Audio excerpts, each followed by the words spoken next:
Hi guys, I'm Adam Wilborn from WhatCulture Football. And I'm Andrew Ballard from WhatCulture Football. Here with all of your football news, starting off with some more developments with the whole what on earth is Gareth Bale going to be doing next season story. We've reported on this loads basically. He is more than content to just sit on the, well, not even on the bench, in the stands, messing about and earning whatever it is, ridiculous amounts of money per week as he just collects his check, waits for his contract to run out and plays a bit of golf. But a report recently from El Español claims that Jose Mourinho is desperate to sign the former Spurs player to Tottenham Hotspur again. Of course, he once tried to sign him when he was manager of Manchester United. Andros Townsend has been on with TalkSport chatting about this, saying, I think that in any case, because of his situation, Bale would want to go back to Spurs. The memories, their happiness. He was the main man. He was loved. He was on top of his game. In any case, I think it would work. I suppose on the one hand, I would absolutely love to see Gareth Bale back in the Premier League. But then again, if I was Gareth Bale, just living out in Madrid and playing a bit of golf, it's a whole question of whether or not he has the desire to return to the best league in the world. You didn't say the National League. No. You missed out one very important factor there, though, with being content in Madrid, is being content in Madrid with what reported, I think it's 600 grand a week going to his bank account. That's going to be a massive factor. I think that is the factor in Gareth Bale. If it wasn't for the wages, there'd be a whole host of clubs eager to take him off Real Madrid's hands. Real Madrid desperately want him gone, mainly because of that wage, and also the fact that clearly you cannot have a squad player, not even a squad player, on one of the biggest contracts in world football. It's a nuts situation. We went in depth on this, must be a month or so ago, I think. But I think then I mentioned about Tottenham seeing like one of the more realistic options, but it all comes down to this wage. I think he's just turned 31. I think Gareth Bale, if he wants to, he's got another good few years left in the tank there. I know he's had his injury problems over the years at times, but he's a phenomenal footballer when he plays, whether it's for Wales, whether it's for Real Madrid, whether it was for Spurs the first time around, or Maicon is still having nightmares at the Inter Milan game. Tottenham seems like a sensible fit, especially with Jose Mourinho there, he wasn't shy about showing his admiration for Bale when Jose was Man United manager.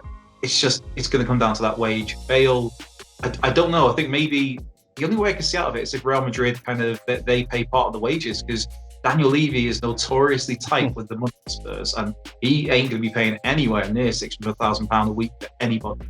No, exactly. I think, shatter the wage structure, of course, at Tottenham.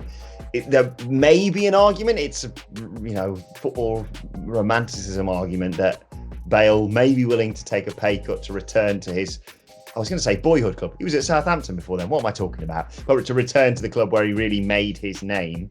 But I sense it will come down to whether or not Real Madrid are willing to, instead of paying someone what works out at something like, 30-something million euros over the next couple of years, go back to just paying them half of that maybe, but he at least won't be knocking around, making up the numbers on the bench or in the stands. Do you see this one going through? Because like I said, we'd all love to see him back in the Premier League.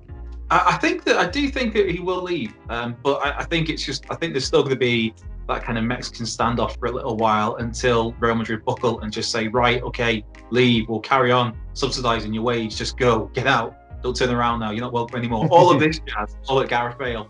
It's a little bit like the Alexis Sanchez deal at Manchester United when he's now permanently for Inter Milan. Man United is subsidising that wage. I'm not sure on the exact amount, but United are contributing to the wage because Sanchez was signed for a ridiculous wage for United. I think that was maybe $500,000 a week, which obviously that move didn't work out. So I think Bale will leave this summer, but I just think Madrid, obviously it's in their interest to do the best they can to get the best deal by them. But the only way he's going to leave is if Real Madrid either pay him off completely, which sounds that would be out of the question, I think, or they have to subsidise his wages. But I think he'll leave, and Spurs, it's a good a shout as any. I think for him, you'd like to think that I'll go back there, and then you have to think. You look at the squad that Spurs have got now, and the impact Gareth Bale can make on that squad. A fit, healthy, hungry Gareth Bale. That's a big acquisition for any team in the world. And it could be the difference between Tottenham pushing on for Champions League football this season, or maybe having a slightly disappointing season and maybe getting in the Europa League, which nobody really wants to do. Yeah, exactly. I completely agree. I just think Real Madrid really regretting screwing up that deal to China that was all ready to go, because they thought, oh, maybe we can get 10 million extra out of all this. What were they thinking? Anyway, let's move on and celebrate the fact I got another Champions League prediction correct last night. Bayern Munich soundly beating Lyon. Kind of the match we expected, really, wasn't it? Yeah, it was. It was business as usual. That's it. It was clinical. It was efficient. It was words I seem to throw around all the time and talk about this Bayern Munich team, but it's true. It was. They didn't really break a sweat. I felt sorry for Lyon because the first 10-15 minutes they looked good. They had some chances. Memphis put one wide, and then it was a Cambi. I think hit the post, and then I think it's the third time now since European football has restarted where we've seen a team miss a chance, a guilty chance, and another team, the opposition, go right up the other end and score. We saw it in the Inter Milan game in the week. We saw Manchester City and Lyon where Raheem Sterling missed that open goal, and then 30 seconds later, you've got Moussa Dembele going through and making it 3-1. And yeah, Cambi missed, hit the post, and the ball didn't even go out of play. It was just right up the other end of the pitch. Serge Gnabry gets it and scores a hell of a strike. And from that moment on, I mean, there were still the odd chances here and there for Lyon, but it never looked in doubt once that first goal went in. And you felt sorry for Lyon, because you feel sorry for anybody that's come up against this Bayern Munich team, because they're a steamroller of a football club right now, of a football side. Yeah, having said all that, I mean, it's the final we all kind of want to see. PSG Bayern Munich. Gnabry couldn't have scored two different goals. An absolute screamer for the first one, and then a tap in after Lewandowski got his legs muddled up for a blatant tap in. And then the third goal, if you're a fan of set pieces, it's worth watching over and over again. The movement by the Bayern Munich players was great, and Lewandowski scoring yet again. You had a great stat as well for the Champions League, I believe. Did I? Was this yesterday? No, let me look this up. Let me find this on our little chat. Where was this now? There's an amazing statistic. Who's your money on for the final? I'd say, I think again, I think like we said it since the restart happened, that I don't think you can look past Bayern Munich. And everybody thought that before the Barcelona game, and then they go and decimate Barcelona 8-2, and then they've gone and put out a good Lyon team, but a team that you'd expect them to get through. And I don't think you can look past Bayern Munich. I hope it lives up to the hype of just being this goal fest.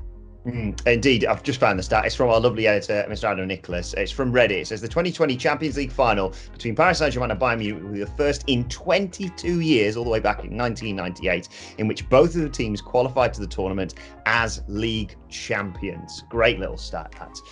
Let's move on and talk, though, about Barcelona. All change at the moment, of course. Speculation on where Lionel Messi is going to be playing next season. Ronald Koeman recently announced as replacing Quique Setién as manager. And now, according to the Barcelona technical secretary, well, according to journalist Santi Ovalle, Luis Suarez, Jordi Alba, Sergio Busquets and Gerard Piqué will not be in Koeman's starting 11, probably not even in Koeman's plans for Barcelona next season. We talked about this all non-stop this week since that thrashing, of course, on Friday night in the Champions League. It is all change at Barcelona, isn't it?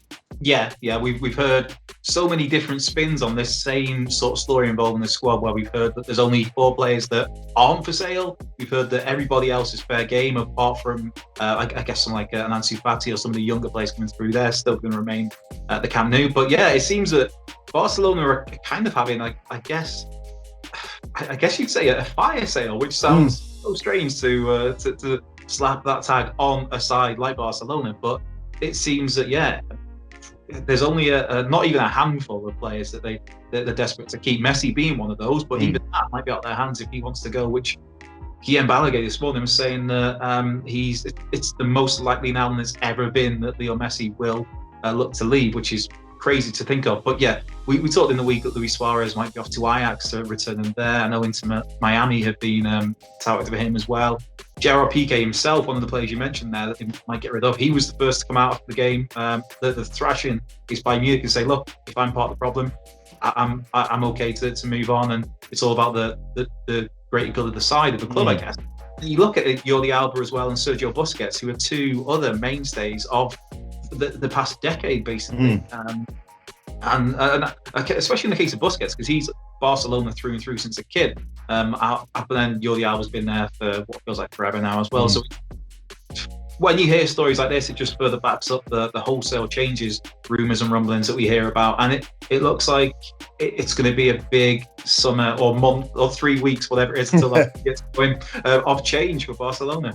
Yeah, I was going to say that the fact that they are doing such complete overhaul of this squad in the weirdest time, obviously, but also the weirdest sort of condensed summer break that we've ever had.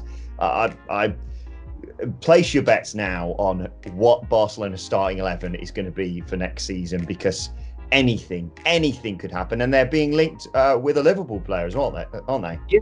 Yeah. I think the source of this story was Ade, I think as you pronounce it. I might be butchering that, in the Netherlands. The Jorginho Wijnaldum may be on the radar to move to the Camp Nou, which, just as a footballer, he's a very special talent. He's just so good to watch, never gives the ball away. It's that Dutch thing. If he's just stylish, he knows how to play football, and he would be a perfect fit for a Barcelona. But I think the interesting caveat that gives this a little bit more legs is obviously Liverpool's ongoing pursuit of Thiago Alcantara from Bayern Munich, where if you're bringing Thiago in, who is one of the best midfielders on the planet, then there's got to be somebody going out the other way, and maybe it's a deal that works well for everybody. He's a player that he is in pronouns pal. Jorginho Wijnaldum is a player that turns 30 before the end of the year. I think it was November when I looked into it. So he's got a year left on his contract.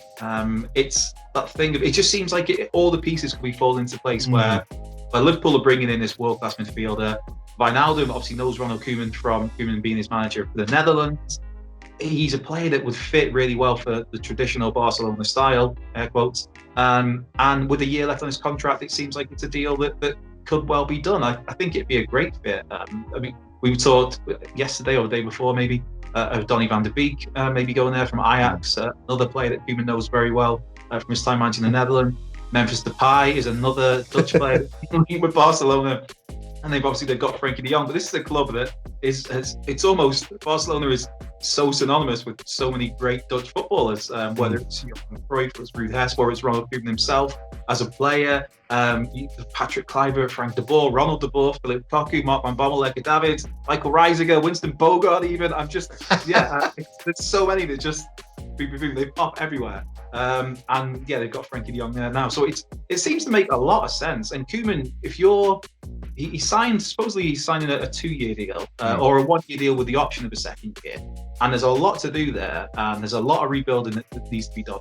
And you're thinking, if you're Ronald Koeman, one of the big things you want is players that you can trust and that you know. And for players that he's already managed at international level, it makes sense to bring them in, I think. Yeah, absolutely. If you're going to have one shot at this and you need a speedy turnaround, why not bring in these sorts of players? I think, Barcelona know from personal experience what Wijnaldum can do on a football pitch, from Champions League last season, of course. I think he's been a really useful squad player for Liverpool. I think obviously it's very, very hard to get in that starting 11 for them. It's kind of a shame. I think even you and our Liverpool fan would admit that they would have liked to see more from him, but it'd be a great signing. And like you say, I think if Liverpool get Thiago, I think we're going to see Wijnaldum go to Barcelona. And it's going to be all changed. Let us know in the comment section below what your starting 11 for Barcelona would be next season. It'd be so much fun to manage them on Football Manager right now. Michael Keane, that's the starting 11. Yes, I forgot about that. Jeez. Story yesterday that Michael Keane is also on the radar of Barcelona. I think the exact phrase of yesterday was that Koeman had handed the powers that be, your pal Joseph, a shortlist of 3 players that he wanted as essential signings, and one of them was Michael Keane, alongside Donny van de Beek and I think Memphis Depay, which 2 of those make a lot more sense than one of the others. I think, Mike, you sure you mean Michael Keane? You're getting confused with someone else. Weird, but who knows? Let's be honest. Let us know, what your starting 11 for Barca is going to be next season in the comment section below, where Gareth Bale and where Lionel Messi will be next season, and let you know your thoughts on everything we discussed in the comments below, as I said. And make sure you subscribe to WhatCulture Football, wherever you get your podcast from, for daily football podcasts you can listen to while you're out and about. You can continue the conversation on Twitter at WhatCultureFC, and watch there, follow both of us. You can follow Andrew Pollard at Cultured Left Peg. Follow me at Adam Wilborn. You can follow our lovely editor who provided us with that spectacular stat at It's Adam Nicholas. And you can follow us all, as I said, at WhatCulture FC. But this has been your football news. You can also check out right now on the channel our reaction to the Premier League fixtures coming out. But for now, my thanks to Andrew Pollard. Thank you for joining us, and we will see you soon.